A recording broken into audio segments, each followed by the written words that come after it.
During the first 4 years, they're still living with us. So it's like every day we can see them, But once they move over, well, we feel there's some emptiness.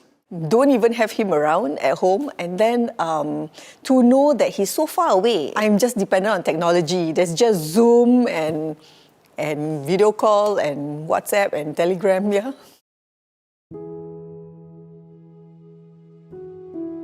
Your child is no longer a child. Perhaps he has completed his studies, or she has gotten married. They lead their own lives now. So where do you come in as a parent?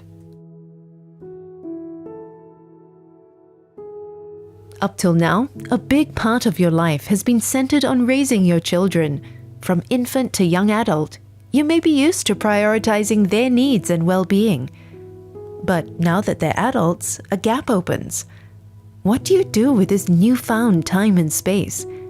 Get a pet? Revisit an old childhood dream? Or have a romantic catch-up with your spouse? My daughter married for about 12 years. My son recently, last year, got married in October. I only have one child. I'm a single mother, so I've been raising him up with the help of my parents. Recently, he did quite well for his IB exams, and he was offered a government overseas scholarship to study architecture, and he will be there for the next 6 years.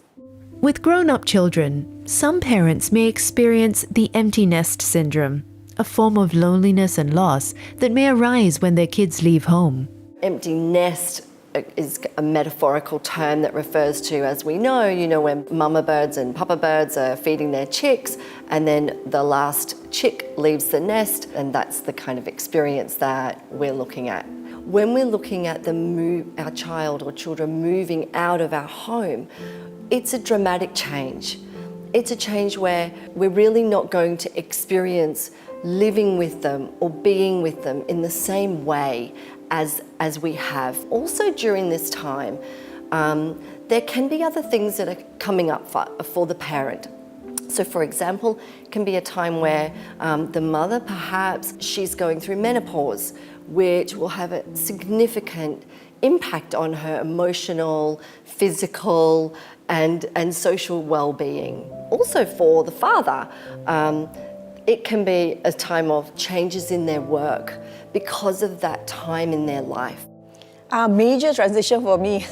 I've been single since he was 10 months old, but now it's like super single. Don't even have him around at home, and then to know that he's so far away. I'm just dependent on technology. There's just Zoom and video call and WhatsApp and Telegram, yeah. We usually went to nursery, yeah. Then we can spend hours, look at plants. He more to reading. Okay, I drop you at the nursery, you can spend your time, and then he can go to somewhere, sometime to the bookshop or library. Actually, COVID helped because I started picking up new hobbies with COVID. I took up gardening, I bid for a plot with NParks and I got it. So now I have my own little plot. However, for some Asian parents especially, truly letting your grown-up children have complete independence can be hard. This boy, from the time he was born until the time he left for London, everything is done for him. He literally have both of my parents to look after him. He has always had that convenience and that comfort. And that is also partly why I wanted him to go overseas, so that learning curve is real for him. He knows how to finally look after himself, do his own washing, cleaning, cook his own food, right? Go marketing, go to school, come back, still has to cook for himself. Nobody's going to put food on the table for you, We've seen that our son grows up, they have their own family, and our daughter grows up, have their own family. For us, we just become like an umbrella. So we point to them, maybe this thing is wrong, this thing is right. We'll talk to them in a nice way, I think that part cannot change. As a mother, you will always worry, and there will always be things that you think he should be doing and all that. I will remind him, have you packed this one? Do you need to take this one? How come you never manage your time properly? Now you see, going already, but got still so many things to do. You sure you can finish this? And also, he was interning with an architectural firm here. So he really had no time. He only had 1.5 months to really pack everything to go. So I kind of nag at him during that few weeks before he left. One of the most important pieces here is about respect and communication.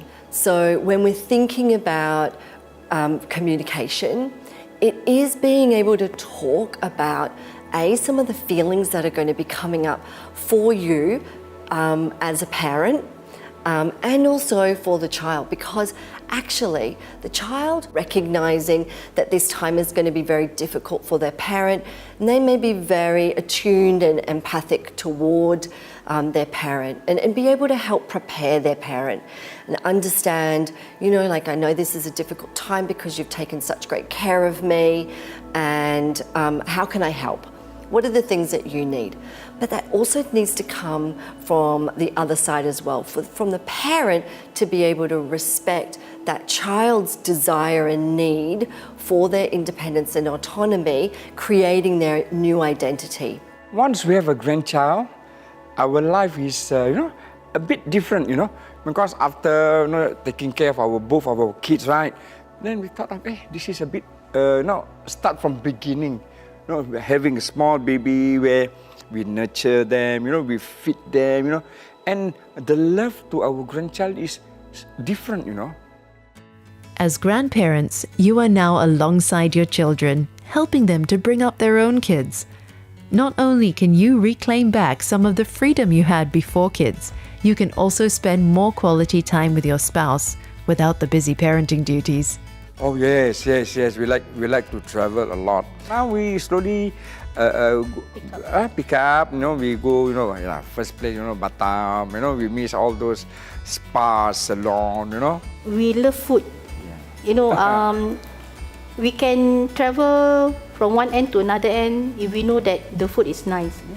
Yes, I'm thinking of picking up horse riding. The poor horse, but yes. When I'm working with individuals and I'm working with adults across the lifespan, we definitely talk about families and the impact that our childhood and our parents have had on us and shaped us. And it can both be positive and it can also be in ways that continue perhaps to be challenging to us. So I think as a parent, your role is still very important. It's just about reassessing and understanding what it looks like in this new time, in this transition.